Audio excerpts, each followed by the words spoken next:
Bonjour tout le monde, j'espère que vous allez bien. Donc aujourd'hui, je partage avec vous quelques réactions des membres. Donc je lance la vidéo ici. Donc comme vous voyez ici, toujours le trader ici, il a mis un ordre d'achat, d'accord? Et comme vous constatez ici, on est au plus bas, d'accord? Donc selon mes constatations, j'ai vu que le trader ici il a pris un trade selon le delta divergence. Donc pas mal, il y avait des passive buyers à partir de 150. Donc vous avez 169, 180, 4, 144 et ainsi de suite. Donc si vous combinez les passive bias par rapport aux passive sellers, vous constatez effectivement que la masse c'est à côté des passive bias. En plus de ça, vous avez le delta qui est positif, ici la même chose ici, la même chose ici. Donc effectivement, il y a un grand potentiel que le marché il peut monter puisque nous avons vraiment euh, delta positif, des déséquilibres d'achat. Vous avez aussi des configurations dans lesquelles j'ai les traités sur des formations. Vous avez encore, on est au plus bas, donc il y a pas mal vraiment de signaux.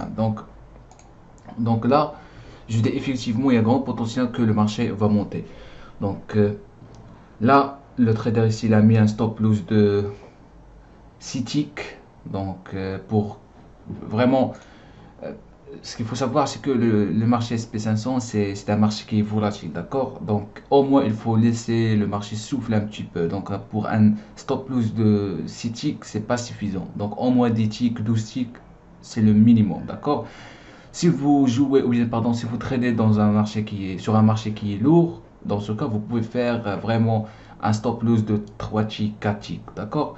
Mais pour les SP500, 12 ticks, effectivement, c'est. Bien sûr, je dis pas que c'est pas la peine de faire 5 ticks de stop loss, mais parfois il y a des configurations dans lesquelles vous pouvez faire vraiment 2 3 ticks. Mais dans cette configuration, surtout on est au plus bas et vous avez delta divergence, c'est pas évident que si vous laissez le marché, si vous laissez un stop loss de 6 ticks. Donc là, on constate que effectivement le trader il a changé le stop loss, il a mis environ 10 ticks. Donc, on va continuer de regarder ce qui va arriver. Donc, actuellement, vous voyez que il y a une sorte de résistance puisque vous avez le delta les positif, euh, mais le marché il descend. Donc, mais toujours on est sur le même bouger de 1 minute, d'accord? Vous avez ici 500. Donc, si vous voyez ici, si vous vraiment regardez précisément à ces niveaux-là, vous avez 570, 621, 426. C'est-à-dire, ici, vous avez un volume qui est important. C'est-à-dire, les vendeurs tapent, mais ils n'arrivent pas vraiment à descendre le prix. Donc, qu'est-ce qu'on constate? Tout simplement, il y a une sorte d'absorption. D'accord? Donc, regarde à ce niveau 604, 637. Et là, directement, il y a eu un, il y a eu un relancement en haut. Donc, tout simplement, ce qui s'est passé, c'est que les vendeurs qui ont vendu ici, ils n'arrivent pas à descendre vraiment le prix. Donc, ils ont constaté tout simplement que le marché ne va pas descendre. Et là, on constate, ils ont commencé de liquider leur contrat. Donc, ce qui s'est passé tout simplement, le marché a renversé vraiment sa tendance dans cette bougie, bien sûr. Donc là, vous constatez vraiment que vous avez ce rectangle qui contient multiples déséquilibres de 690, 294 et 43. Donc, ce sont des déséquilibres d'achat importants. Donc, parmi les erreurs qu'elle a fait le trader, c'est qu'elle a commencé de assurer le trade rapidement. Donc, par exemple, il n'a pas laissé même pas le marché vraiment monter comme il faut. Donc, par exemple, là, il a fait déplacer le stop loss à ici, c'est-à-dire à 45 dollars. Après, regarde, il a encore fait monter le prix à 60 dollars. Donc, regarde, il y a potentiel toujours que le marché va monter. Mais lui, il n'a pas fait vraiment, il n'a pas vraiment attendu que le marché encore monte de plus. Donc vraiment, il ne faut pas précipiter pour vraiment pour générer des profits rapidement. Il y a un dicton qui dit laisser les gains par, d'accord? Par contre, par rapport à la perte, il faut couper ça rapidement. Donc ça, c'est par rapport au premier trade. Donc on va lancer le deuxième trade. Donc la vidéo c'est vraiment long, mais juste pour vous dire ici, donc la vidéo c'est environ 5 minutes, mais on va pas voir vraiment 5 minutes rapidement. Mais regarde, donc ici on a eu vraiment une belle tendance avec des déséquilibres d'achat. Vous avez ici delta positif, positif, positif, ici négatif, mais moins 19 par rapport max delta qui est 91. Donc ici effectivement il y a plus d'achats ou bien plus de contrats d'acheteurs que de vendeurs. Mais le plus important c'est que le trader ici n'a pas vraiment pris en considération la tendance ici.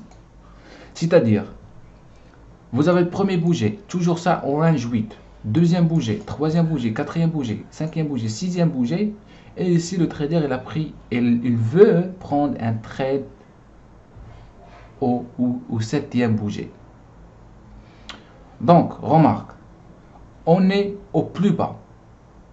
C'est-à-dire, au lieu de vendre ici, ou bien ici, ou bien ici, le trader il veut vendre ici. Donc, c'est-à-dire, il veut vendre moins cher. Donc, selon la théorie de l'offre et la demande, normalement, si le prix est plus bas, normalement les acheteurs s'attirent par ce prix, puisque le prix il est moins cher. Mais si le prix est plus haut, normalement les vendeurs s'attirent par le prix parce que le prix est cher. Donc, ils vont commencer de proposer leur stock. Mais le vendeur ici, le trader ici, il a mis un limit order. C'est-à-dire, on est aux fins de rotation. Donc, on regarde ce qui va se passer. Donc, je vais faire la vitesse de la vidéo. Donc, on regarde. Voilà. Donc, il a pris une décision de vente au 1, 2, 3, 4, 5, 6, 7, 8. 8e bouger. Et 9e bouger, il a pris une décision de vente. Donc, effectivement, delta négatif, négatif, négatif. Mais on est effectivement en fin de rotation. C'est-à-dire, normalement, vous avez une belle tendance, mais après, le marché va au moins retester un petit peu. Et là, vous constatez qu'on est au plus bas, ici. Ah, pardon, c'est pas au plus bas, ça, c'est le point d'entrée. D'accord? Point d'entrée d'acheteur, de trader. Donc, ce qui va arriver, c'est que le trader ici, il a mis un stop loss qui est courte, et tout simplement, il a touché son stop loss. Heureusement, c'est pas un montant qui est important, donc il a perdu environ 50 $. Mais c'est pas un bon point d'entrée. Pourquoi? Tout simplement parce qu'on est vraiment en fin de rotation, donc normalement on doit s'attendre un petit peu que le marché ressouffle un petit peu ou bien reteste un petit peu, et là il peut prendre des décisions de vente, autant que la tendance qui est baissière. D'accord? Donc ça c'est une erreur qu'il ne faut pas faire. Après vous avez vraiment le trade qui va vraiment résister un petit peu, puisque à chaque tendance baissière il y a une petite résistance dans laquelle le marché va faire range ou bien retest, et puis il va continuer sa tendance vers le bas. Donc ce sont les deux vidéos pour aujourd'hui. Donc on se revoit pour la prochaine vidéo et à bientôt. Merci.